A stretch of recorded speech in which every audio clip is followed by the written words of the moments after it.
You mentioned yesterday that you might be able to provide us with an update as far as Cam. What's his status, and have you guys made a Still designation? rehabbing, still going through the things that he needs to do. He did what he was supposed to on Sunday. Last Monday, I think you told us, Ron, that Kyle would be the starter. Will he start again this He'll week? start again. I mean, again, Cam's in the middle of his rehab program. He's doing the things that we're asking of him. You know, and we'll go ahead and start Kyle. What's the best way to move forward after the San Francisco game? Exactly that, just move forward. I mean, we're going to learn from what happened. Again, you break the tape down, you look at some of the things that happened, defensively, looking at the things that we did. We were probably very poor in our gap discipline, very poor with our eye discipline in terms of looking at things. They do a lot of things to get you to look at the wrong thing, and we did, quite honestly, instead of looking at things that we're supposed to. And that led to some of our problems, some of our issues. We ended up playing behind the ball.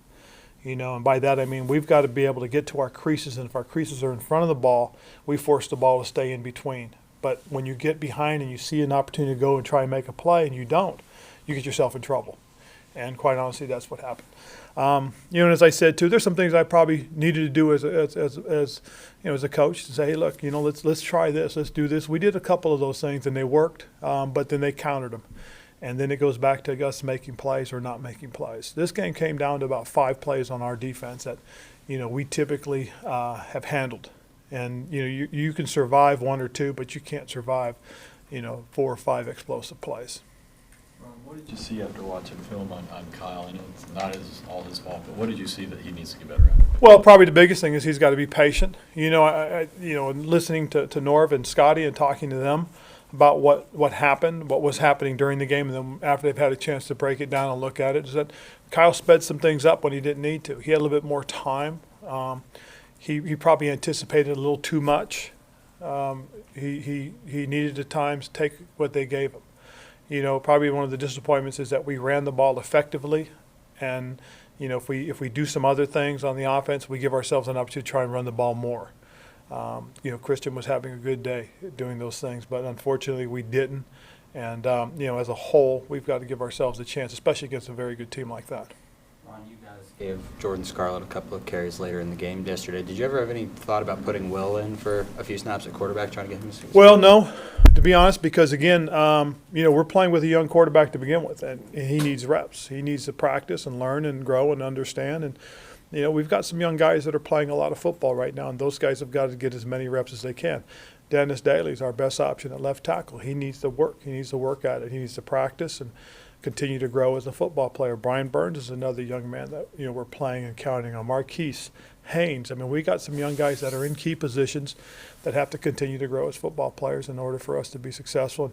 And, when there's a chance to play those guys, we will. You mentioned Dennis being your best option at left tackle. Is Greg still in the concussion protocol? Is he still in the process of getting back? Yes, he is, and he's, we'll see how things are going.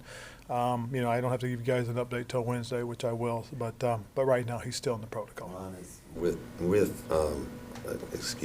Greg, is that potentially a season ender? No, what it is though is it's probably, just as a result is that he had one during the summer. And the last time we had a player that had that, it was probably 5 to 6 weeks before he was cleared. So again, and I don't want to set any timetable because I have no idea, but I'm just telling you from past experience, that's where we are. You were talking, I guess, Friday on the call about some guys that have stepped up as leaders, and one of the guys you mentioned was Bruce Irvin. Absolutely. What's some of the things you've seen? It seemed like he did that a little bit yesterday. He did that yesterday, and that was outstanding. And again, it's one of the things that these young guys that I mentioned, the Marquise Haynes, the Brian Burns, the Christian Millers, have to learn and understand in terms of being a pro. Things aren't always going to go well, but all you can do is your part and do your job. And at one point, we got a little bit of life because we got it down to 2 touchdowns. We got the sack, and then we got the punt as the kickoff after the safety, and then we got a chance and we scored a touchdown. Next thing you know, we're within 2 touchdowns. We put ourselves back into play, and that's where you want to be able to feed off of somebody else's energy. Unfortunately, we gave up a couple big plays and they scored again. So. A guy like that who's leading by example is really what you want. I mean, I thought that was outstanding. And I will say this, if you look at how Vernon Butler played yesterday, he fed off of that. as a direct result. So, we're getting, the unintended leadership just from his ability to go out there and, play hard all the time no matter what. In years past, with guys like Darrell and Taylor, you've sort of brought them along, used them as that jumbo tackle in their first year, let them learn. What about Dennis has allowed him to come in and immediately play and have an impact? Well, I think a big part of it is just, again, he had a really good rookie camp, mini camp, OTAs, training camp. He played several positions during those periods. And again, when you're learning what the right guard does with the right tackle, or the left guard does with the left tackle, that's important. I mean, you learn to understand those things. Now, he made several mistakes yesterday, but he did play well at times, and he showed, why we have so much faith in him. The hardest part for him was he missed a couple days of practice, and he's a young guy, so he's got to practice. He's got to be on the field learning and growing. Talk a little bit about Dennis Daly. One of the things that you liked in his college tape was the highs that he had. When he was good, he was Yes. really good. But he hasn't quite hit the point where he's consistently. Right. How does that come about? Is that just Work. reps? Work. Most of the guys that have been around have heard me say it takes at least 5,000 reps for things to become second nature. And probably to date, he's probably not even close to that number. But he'll get it. He's a good young man who works hard. He's smart. He understands the game. But he does have a lot to learn. With that tackle spot, the Darrell and Taylor, was that going to be a rotation? And then it kind of maybe it got. No, we're going to work it just kind of the way we did. We knew that at some point we were probably going to have to put Darrell inside and have him play right guard. So again, you just have to be ready for it, and that's what we did. We had, Darrell was going to have to play right guard, and Taylor was going to go back to right tackle. So we kind of planned and thought about those things going into the game. Ron, you mentioned young player. Go ahead.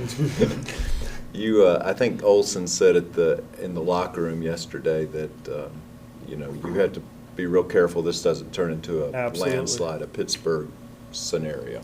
Absolutely. So can you address that a little bit? Well, I think the biggest thing, more so than everything else, is that there's going to be comparisons to what happened last year to what potential could happen this year, and the key word there is potential.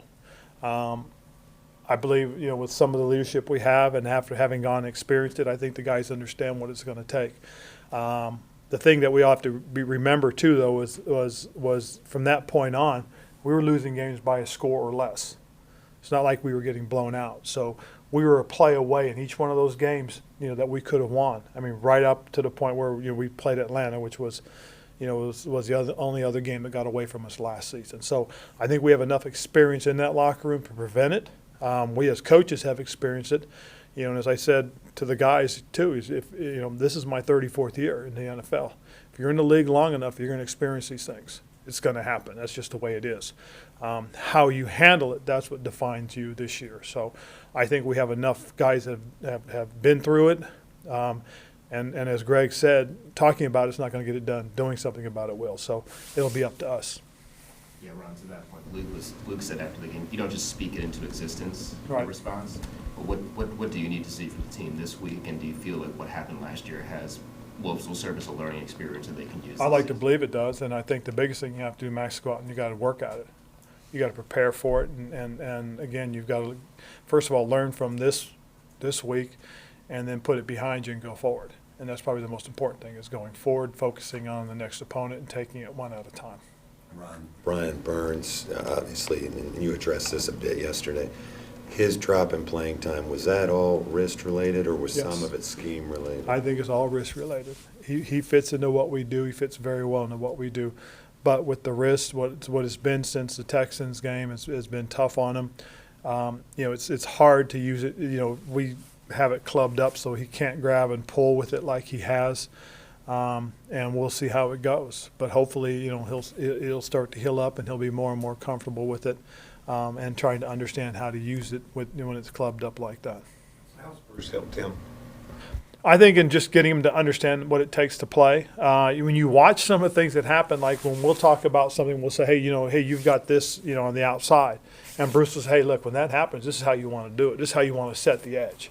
That's what you see Bruce do. And you see Mario do the same thing. And I also think Bruce has helped Mario because Bruce has been in the system before. When he was in Seattle and with Oakland, these are the things that we do that are similar to what he's done before. So he's helped everybody on that outside linebacking group. Have you noticed I mean, I don't know how much you knew of him back then when he first came in the league and everybody was talking about his pass and how he drove on that, how he different now. Bruce was part of that cluster of players coming out when we drafted Luke. And so we knew Bruce's history. Marty knew it really well. So when the opportunity, we tried to get Bruce last year. I don't know if you guys knew that, but when he was let go by the Raiders, we tried to sign him. He ended up going to Atlanta because that's where he's from.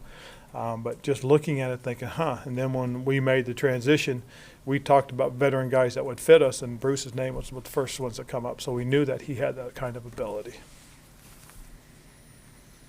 You've been very complimentary of Ross Cockrell all season. At corner, at this point, do you just feel like you've got three We do. We feel guys like we have three guys that can contribute at corner. I mean, right now JB's playing as well as anybody in this league. I think he does some really good things. He's very consistent. Dante getting him back yesterday, he made some mistakes. He's got to be a little more disciplined, a little more tight with his coverage techniques. And his eyes. He's got to keep his eyes where they're supposed to be. And then Ross is pretty much the Swiss Army knife. I mean, he plays outside and plays inside for us. And he's a guy that will continue in that role. He's done some really nice things, and we're really pleased to have him out there. Ron, I think the knee-jerk reaction yesterday among maybe some fans and observers was Kyle has a bad game.